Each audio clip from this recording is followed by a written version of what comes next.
Let's do this then. If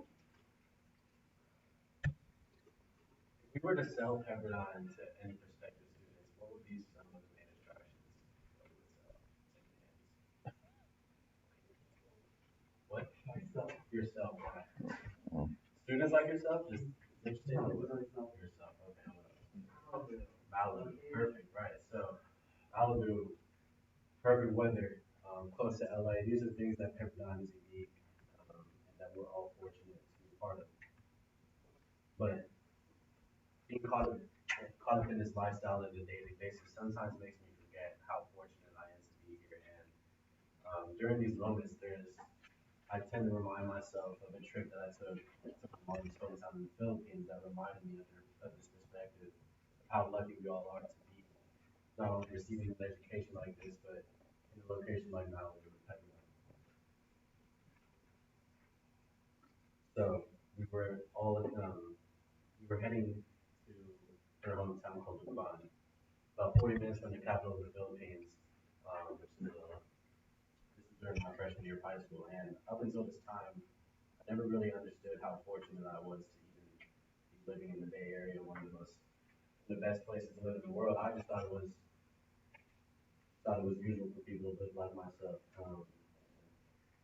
So when she was driving us from Manila to her hometown, I was expecting to be in one of the nicest parts of the Philippines. When people think of the Philippines, they think beaches, um, islands, nice weather. But her hometown really opened my eyes to um, her life story in itself. Where when we got there, we visited my cousin's place, and I want to say it's not even a quarter the size of this room. About three people living there, have all the living space there. We spent a couple of days there, and um, I found myself complaining the whole time, like, why are we here? And, like, she told me like this is how I used to live as a sibling of six others, with two parents who um, would would not even eat that much just so cooked up in her children to eat. And my mom would have to walk to the market every day barefoot, and to school barefoot because they didn't have the supplies.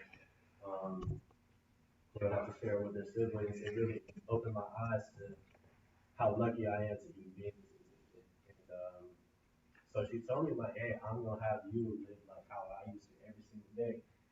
So during that week I was there, I used to go and sandals, not even barefoot, because I didn't want to go do that. That was too much. So I used to go I walk in my sandals to the market and just to get food in the morning. And surprisingly enough, despite all the disadvantages that I experienced during this trip, at least compared to how I was living, um, going to this market every day was the highlight because, like I said, despite all the disadvantages, I was able to see a group of kids, like how my mom used to live, being sent by their elders to get food in the morning.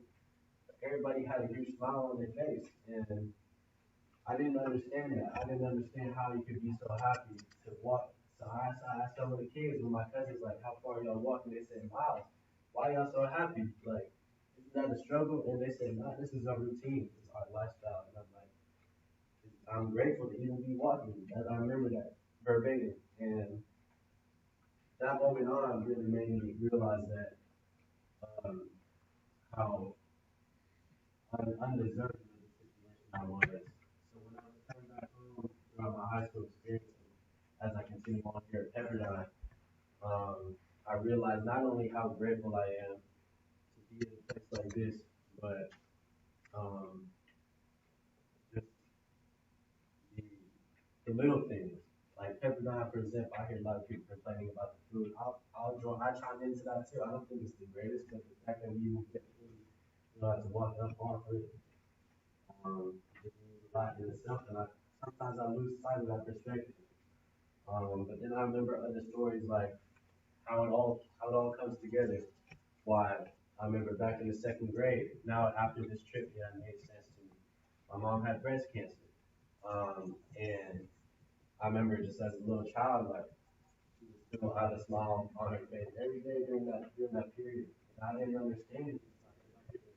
I didn't understand the consequences around cancer, oh man, like it's really bad. And she kind of smiled and said about it for me. I never understood how, but it's all through one thing that she posed for me that I was able to see in the strips of the Philippines. Like, there's no excuses. There's no excuses. Whatever you give it, you make the most of it. And that's a mindset that I try to continue here at Pentagon. And yeah, as I conclude this speech, it was a very personal one, but if there's one thing I ask for all you guys to carry on, it's just a mindset that there's no excuse. Like, thousands of kids around the world who died to be in our position, and that we all make the most of it. Now, it doesn't have to be as personal of a story as mine to get that mindset, but um, whenever you see others on the street in LA or wherever you're around, just know that there may be kids who